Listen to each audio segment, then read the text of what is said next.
Kumusta po kayo? Bago po ang lahat, first things first.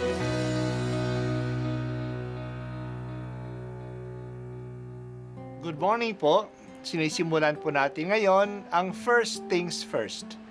At dito po, tinatalakay natin sa unang bahagi ng umaga natin ay ang first readings na binabasa po sa banal na misa. Ito pong tinatalakay natin kasi madalas po kasi marami na tayong alam tungkol sa gospel readings. Pero konti po ang nagsasalita sa first readings. Pero ang first readings, bahagi din po yan ng Biblia, ng banal na kasulatan. Kaya susubaybayan po natin ang mga first readings, basahin po natin at kuminsan kailangan ng basahin ng 2 o 3 beses bago maintindihan kasi hindi po tayo sa familiar sa mga istorya at sa mga kaisipan na tinatalakay dito.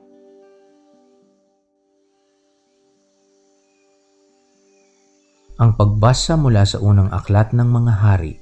Noong mga araw na iyon, tumindig si Solomon sa harap ng dambana ng Panginoon. Itinaas niya ang mga kamay at nanalangin ng ganito, Panginoong Diyos ng Israel, sa langit at sa lupa'y walang ibang Diyos na tulad ninyo. Tapat kayo sa inyong mga pangako sa inyong mga alipin. Walang maliw ang pag-ibig na ipinadadama ninyo sa kanila habang sila'y nananatiling tapat sa inyo. Maaari bang manirahan sa lupa ang Diyos? Kung ang langit, ang kataas-taasang langit, ay di sapat na maging tahanan ninyo, ito pa kayang hamak na tahanang aking itinayo. Gayunman, dinggin ninyo ang dalangin at pagsamo ng inyong alipin. O Panginoon aming Diyos, dinggin ninyo sa araw na ito ang panawagan ng inyong alipin. Huwag ninyong iwaglit sa inyong paningin araw-gabi ang templong ito. Yamang kayo ang may sabi na ang pangalan ninyo'y mamamalagi rito. Sa gayon, maririnig ninyo ang bawat dalangin ng inyong alipin tuwing mananalangin sa pook na ito. Dinggin ninyo ang inyong alipin at ang inyong bayang tuwing kami mananalangin sa lugar na ito. Dinggin ninyo kami buhat sa inyong luklukan sa langit at patawarin ninyo kami. Ang salita ng Diyos. Salamat sa Diyos. Noong naitalaga na ang templo sa Jerusalem, nagdasal si Solomon bilang hari ng Israel. Itinaas ni Solomon ang kanyang kamay at nagdasal sa Diyos. Sa kanyang dasal, kinilala niya na walang ibang Diyos kundi ang Panginoon, kundi si Yahweh lamang.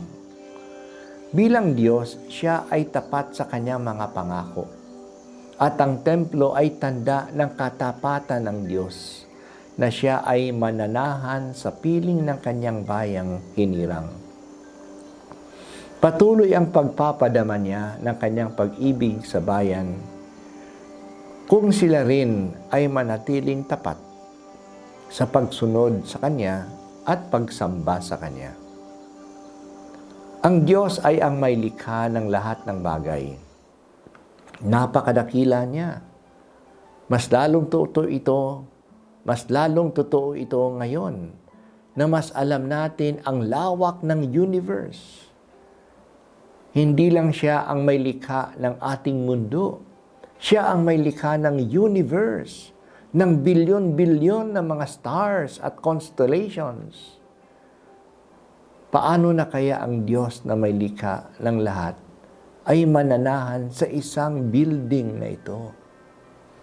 Pero ginusto ng Diyos na sa paglapit ng mga tao sa temple, lumalapit sila sa Diyos.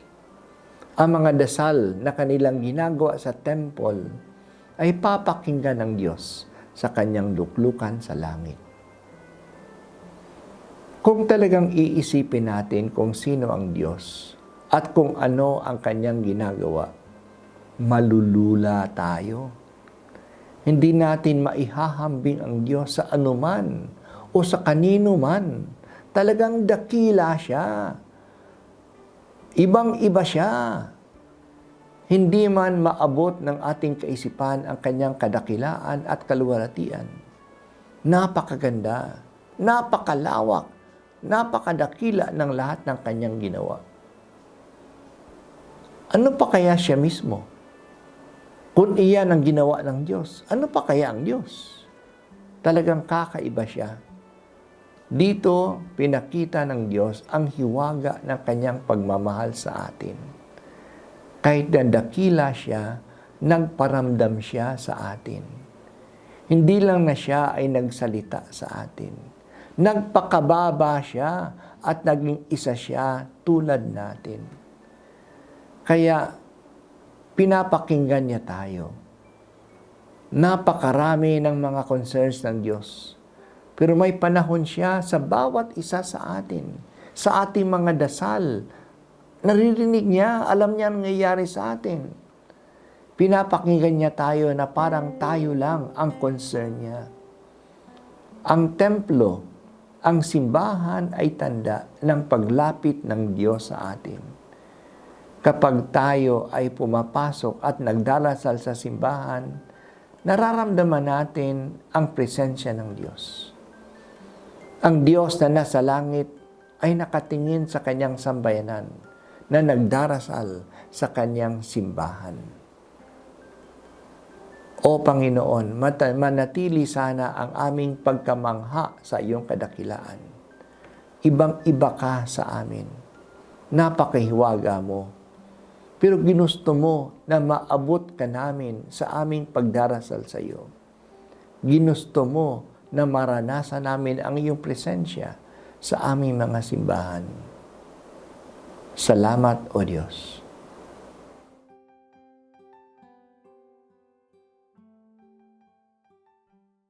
At ako po ay si Bishop Broderick Pabilio dito sa First Things First.